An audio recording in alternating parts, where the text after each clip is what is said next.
Hello and welcome back to Koala Moon, a podcast of original children's bedtime stories and meditations designed to make bedtime a dream. Koko and Kira go to a Swiftie concert by Luke Prendergast.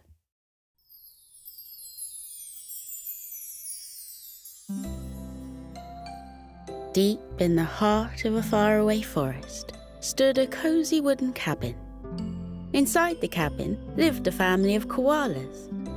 Koko the Koala lived with his mum and his dad, his grandma and his granddad. Up until recently, that had been the whole family, and he was the youngest member of it. But a few months ago, his parents had announced a truly exciting surprise. There was to be a new member joining the family, and soon enough, Kira the Panda arrived, Koko's adopted little sister. Ever since then, Koko and Kira had been having a whale of a time getting to know each other. Koko introduced Kira to his two best friends, Camo the chameleon and Prickles the hedgehog, and the four of them loved hanging out and playing in Sleepy Forest together. Koko thought it was a very interesting thing indeed to gain a little sister, because you found out just how much you had in common. Both he and Kira loved blueberry muffins, for example. And they both had great fun climbing trees. And they both liked the way the tree bark in the forest smelled after a good long rain. There were other things they didn't have in common, of course. Kira's absolute favourite colour in the world was purple, for example, while Koko's was blue. And while Koko liked to get up quite early in the morning, just as the sun was peeking over the horizon, it often seemed like Kira could sleep forever. Koko was always having to go and drag her out of bed by her paws. But Koko often thought to himself that he enjoyed discovering the things he and Kira didn't have in common more than the things they did. Without Kira, for example, Koko would never have tasted bamboo pancakes, which were, it turned out, completely delicious. And he also would never have heard about Swiftie, and that would have been a real shame. Swiftie was Kira's favourite singer in the whole entire world. When Kira arrived, she brought with her a purple MP3 player, and she would listen to music on it with a pair of bright purple earphones and dance around her room. "What are you listening to on that all the time?" Koko asked her one afternoon. "Swiftie," she said simply, as though that explained it. Koko raised an eyebrow. "Who's Swiftie?" he asked. Kira stopped her dancing and took out one of her earphones. "You mean you don't know who Swiftie is?" she asked him, a look of shock on her face. Koko shook his head. "Nope."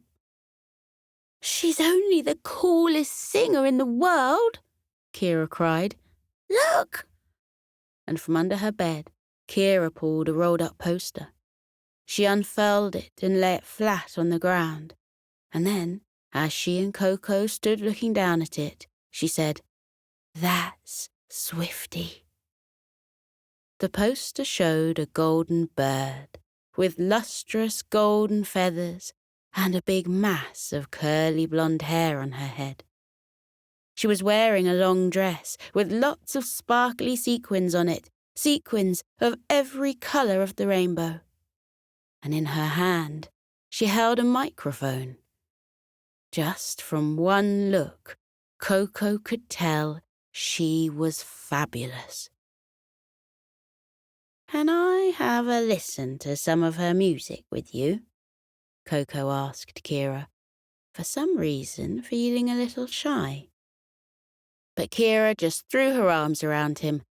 "Of course you can," she cried. Now, there was nothing that Koko and Kira liked doing more than putting Swiftie on the radio and dancing around the cabin together. They stuck the poster of Swiftie on the wall, They sang her songs in the shower. One evening, they even played her to their granddad, who sat in his old armchair listening for a few moments before getting up and boogieing around the room with them. "Well," he said, grooving and jiving to the music, "I have to admit, this Swiftie is pretty good." Listening to Swiftie together brought Koko and Kira closer than ever before. Koko was so glad that he had something he could bond with his little sister over, staying up late, listening to the music and singing songs together as they strolled around Sleepy Forest.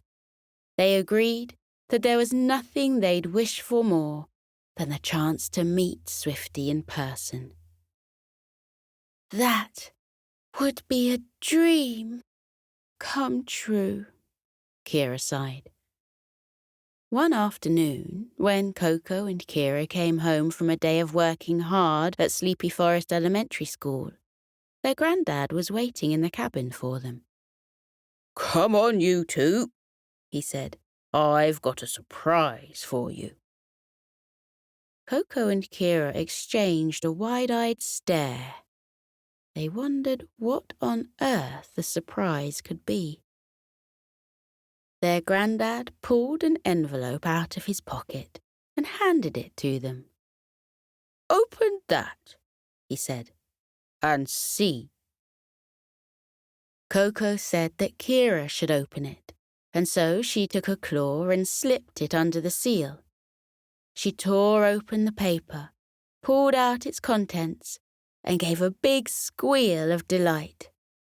"It's Swiftie tickets!" she shouted, showing Koko the slips of paper in her hand. "She's coming to sing in Sleepy Forest, and the concert is tomorrow." Koko and Kira were both so overcome with joy and gratitude that they ran up to their granddad and threw their arms around him. "Thank you," they said. "Thank you, thank you." That night, they were so excited that they didn't want to go to bed. They sat in their room, listening to Swiftie songs and discussing all their predictions about what would happen at the show tomorrow. Which songs would she sing? What instruments would she play? And would she do her famous concert move, spreading her big golden wings out wide and soaring through the air, swooping over the entire crowd as she sang her final number? In the end, their mum had to come into their bedroom and insist that they go to bed. She switched off the radio, tucked them both in, and gave them each a kiss on their furry foreheads. "The sooner you get to sleep," she told them, "the sooner tomorrow will come. And that means the sooner you'll get to the concert." Well, neither Koko nor Kira could argue with that. Their mum certainly was very wise. The next day they had to concentrate very hard on their lessons and try very hard not to think about the concert that evening. They did their times tables and they did their spelling tests, and they tried not to look at the clock and count down the minutes until the big event. When the bell finally rang, signalling that it was the end of the day at Sleepy Forest Elementary School, Koko and Kira practically sprinted back home. There was so much they needed to do before the concert, and the most important thing of all, of course, was deciding what to wear. Koko and Kira emptied out their wardrobes, sifting through all their clothes, trying to choose the perfect outfit. They tried all sorts of things on: shirts and dresses, skirts and scarves, top hats and bowling caps, baggy tees and cowboy boots. At last, Kira decided that she was going to wear her all-time favourite outfit, a sparkly purple dress with matching sparkly pumps. And she tied a big purple bow in her hair, too. "That's perfect, Kira," Koko told her. "You definitely chose the right outfit."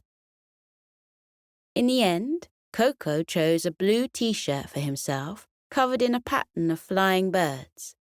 He put on his favourite pair of trainers, too, and a bright blue baseball cap. "All set," he said. "How do I look?" Kira looked at her brother's outfit. "Pretty cool," she said. When they went into the kitchen, they were surprised to find that their granddad had dressed up for the concert too. He was wearing a bright golden waistcoat covered in sequins, and he wore a black top hat and a pair of shiny black shoes. "What do you reckon, kids?" he said. "I'm pretty trendy for an old koala, aren't I?" "Very trendy, Grandad," Koko and Kira agreed. And so, making sure that they had their tickets secured safely in their pockets, Koko, Kira, and their granddad set off across Sleepy Forest. The concert was to take place in a clearing beside Sleepy River, where a large stage had been set up especially for Swiftie's arrival. As the three of them approached it, they saw a large crowd gathering outside it. There must have been hundreds of animals there, all different kinds of creatures from across Sleepy Forest. They could see bears and tigers, birds and bumblebees. There was even a family of elephants wearing matching pink trousers. "There's so many different people here," Koko said, looking around him. "Yes," Kira agreed. "But we've all got one thing in common. We're all here to see Swiftie." Koko looked at his little sister and smiled at what she'd said. She was absolutely right. Even though everyone here was different from each other, they all had things in common too. Koko, Kira, and their granddad joined the queue of fans waiting to get into the concert, and before long, they'd reached the front. They showed their tickets to the pelican in a blue uniform, who inspected them and gave them a big, beaky smile. "Welcome to the Swiftie tour," he said. "Carry on straight forward, please." They passed through a low wooden tunnel, and when they reached the clearing for the arena, all three of them clapped their paws to their mouths. What an extraordinary sight!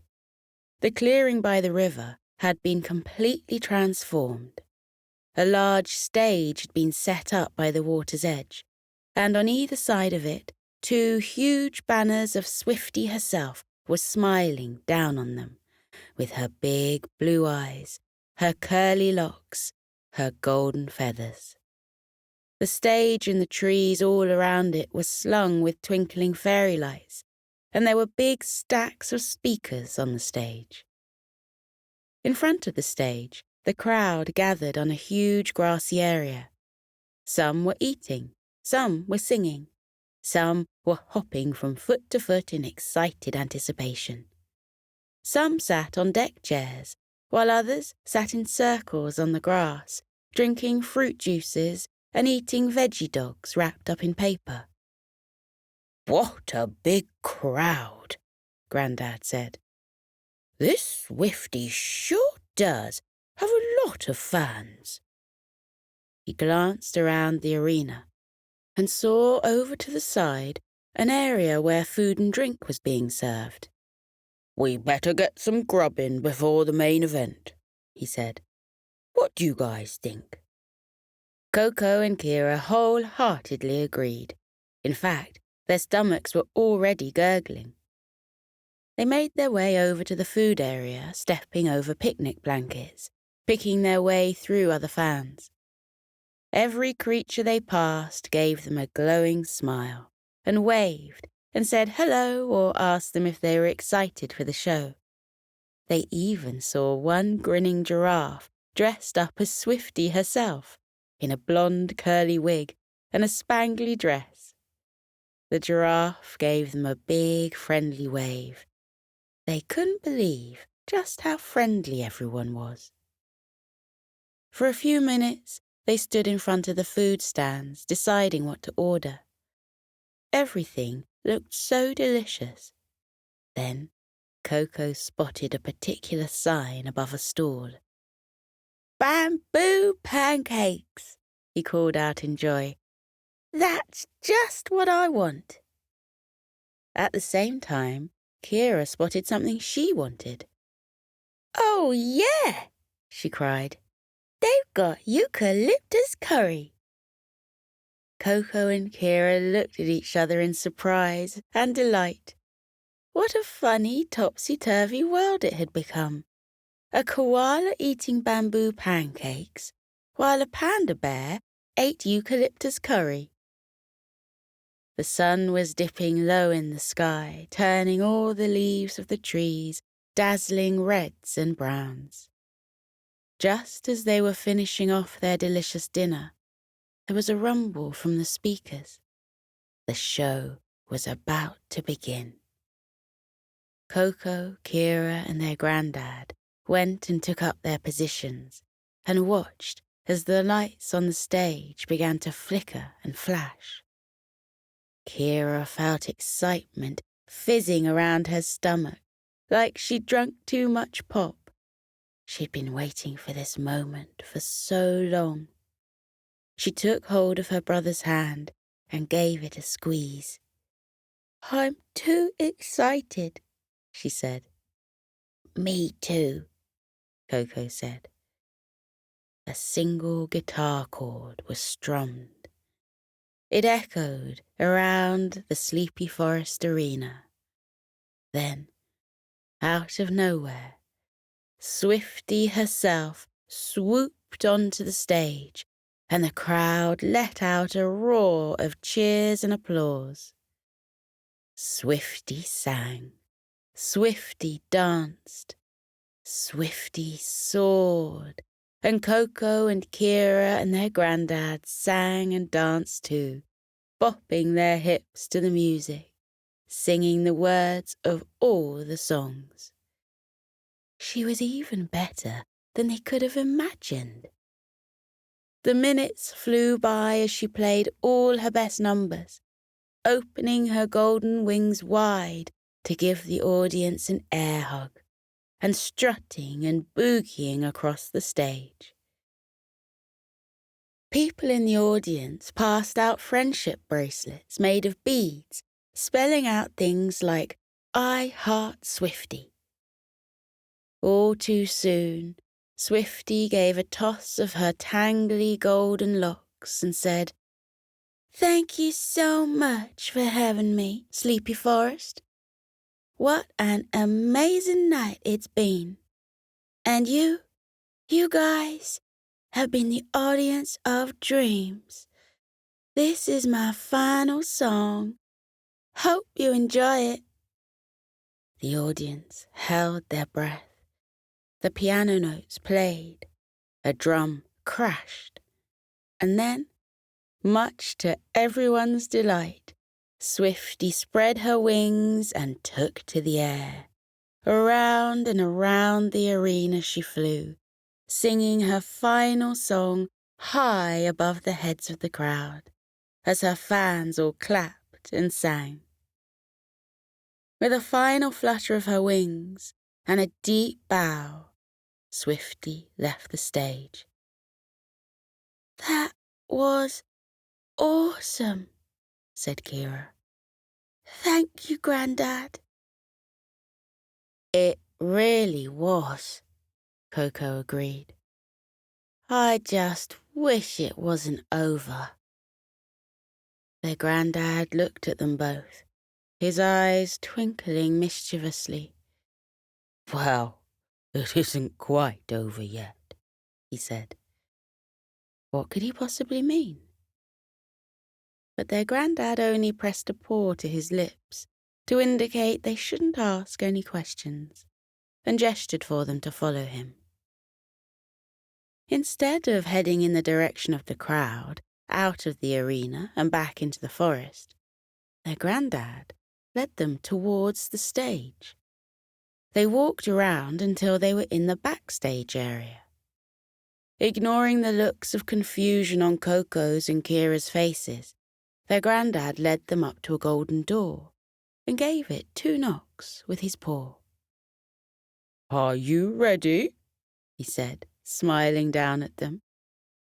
And then Koko and Kira could not believe their eyes. Who should open the door but Swiftie herself? "Hello, Kira.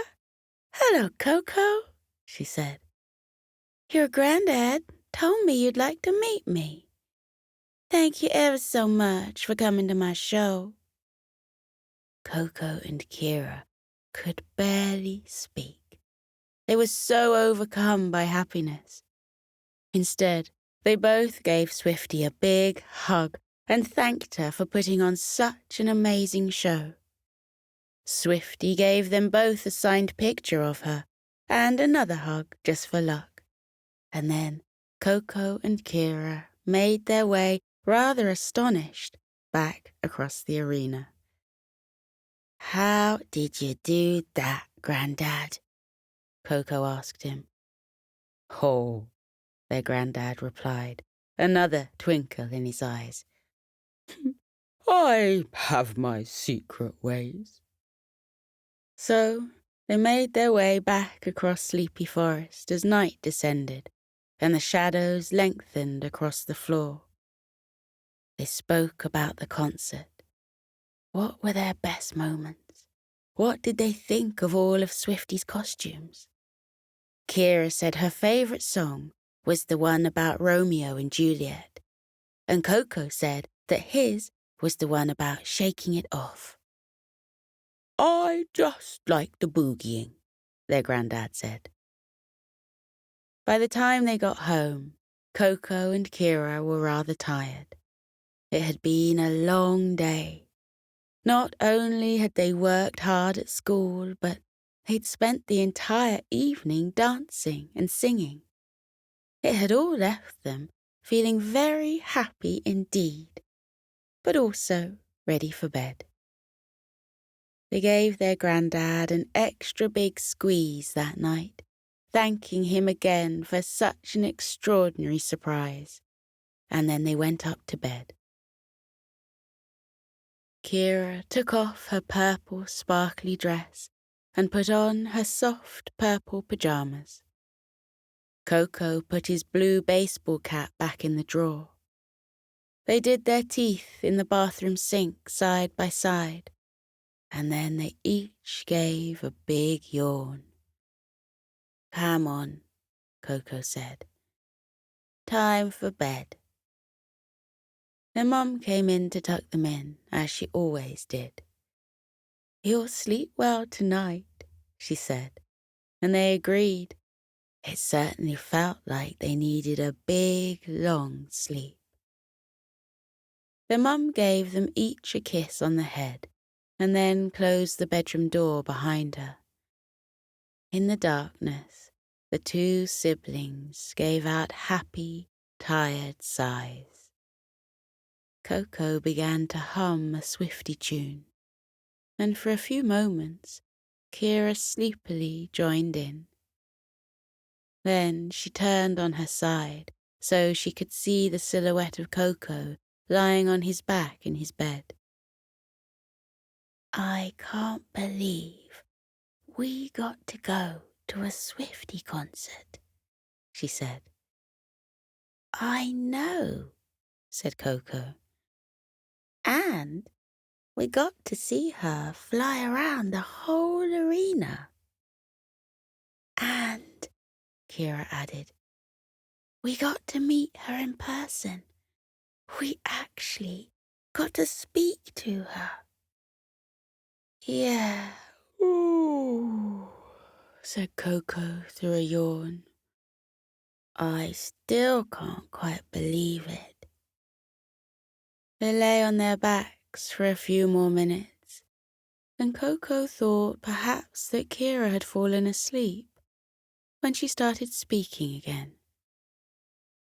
It really was a dream come true to meet Swiftie, she said. But do you know what's an even bigger dream come true? What? Koko asked her. To have got to do it with you. When she said these words, Koko was filled with a warm and cozy feeling, as though there was a hot water bottle resting gently in his chest. He felt very lucky to have the family he had, his parents and his grandparents, and Kira too. I love you, little sister, he whispered. Love you too, big bro, came the reply. And then, just like that, Koko and Kira fell into a deep and dream-filled sleep. Now we're drifting gently from the waking world into the world of dreams. Our body is soft and heavy. Our arms are heavy and our legs are heavy too. Our breathing is gentle and relaxed.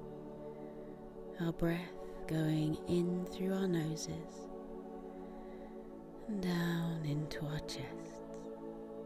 Breathing in and out. Breathing in and out.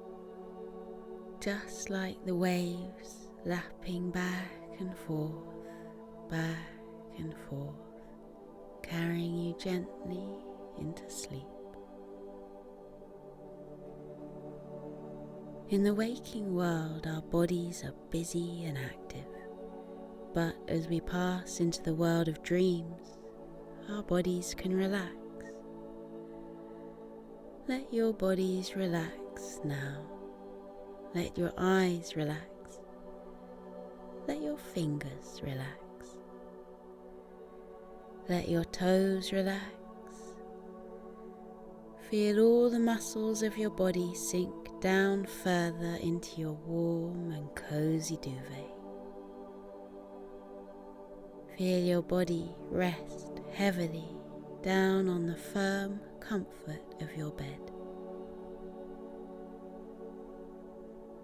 Now feel as your body relaxes how your mind is released.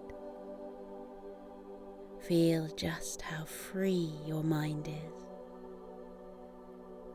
The world of dreams is like a playground for your mind. There are swings and roundabouts and slides where your mind can play. In the world of dreams, your mind gets bigger and bigger and fills your sleep with all kinds of joys and wonders and magical stories. And here is something that not many people know, but it's a secret I'm going to tell you. But you're the only one I'm going to tell. When we go to sleep and pass into the world of dreams, we are accompanied by the kindly spirits who live in the dream world. They live on the moon, and when nighttime comes, they float down softly as silk to meet each person who is drifting into sleep. The dream spirits are waiting there for your mind to arrive, and when you get there, they take your hand in theirs and squeeze it gently and guide you through the world of dreams. Isn't that wonderful? To have a guide who can keep you company even as you sleepwalk through the world of dreams. They take you by the hand They give you a friendly squeeze. They guide you into sleep. The spirits of the dream world ask you, what would you like to dream about tonight? And because your dreams are your very own playground, where you can build and create anything your imagination desires, you can answer however you like.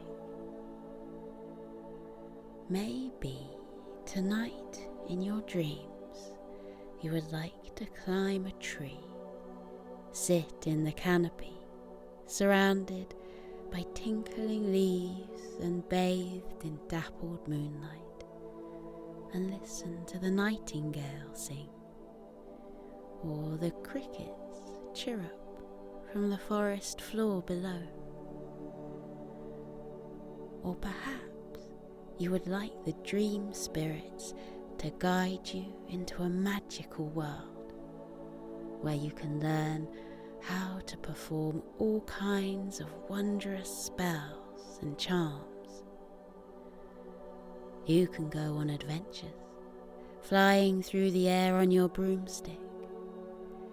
The white clouds spread out below you like an ocean of fluffy marshmallows.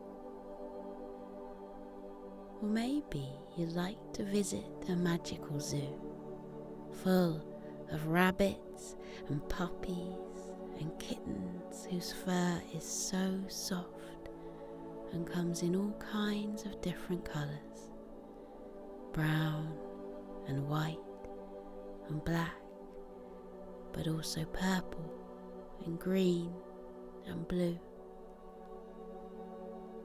In this zoo you can find all kinds of animals that you can't find in the waking world. Animals people in the waking world say couldn't possibly exist. But they do. They do exist. And you know why? Because your mind is so powerful and rich and magical that in the world of dreams, anything is possible. Your imagination is an enchanted place. It can create whole worlds out of thin air, out of nothing. Anything your heart desires can be found in the world of dreams. So let your eyelids be heavy. Let your body sink into the warmth of your duvet.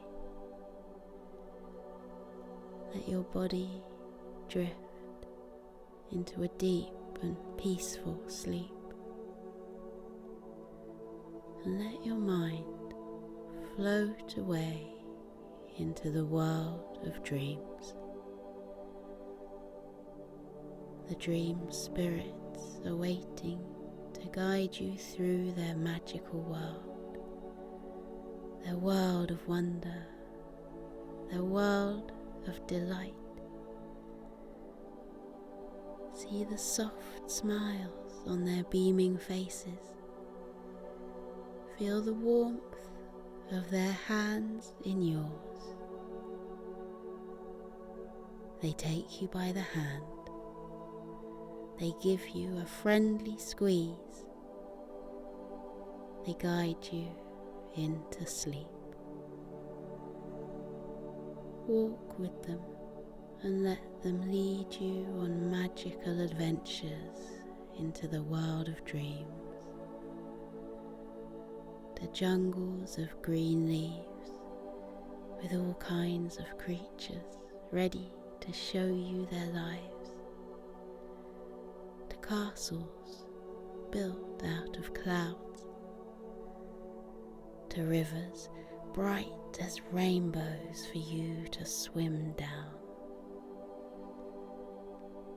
To crackling campfires next to lakes where the pitter-patter sound of rain sounds like the gentle tinkling of music. Remember to thank your dream spirits for guiding you lovingly through the land of dreams. Say, "Thank you, dream spirits."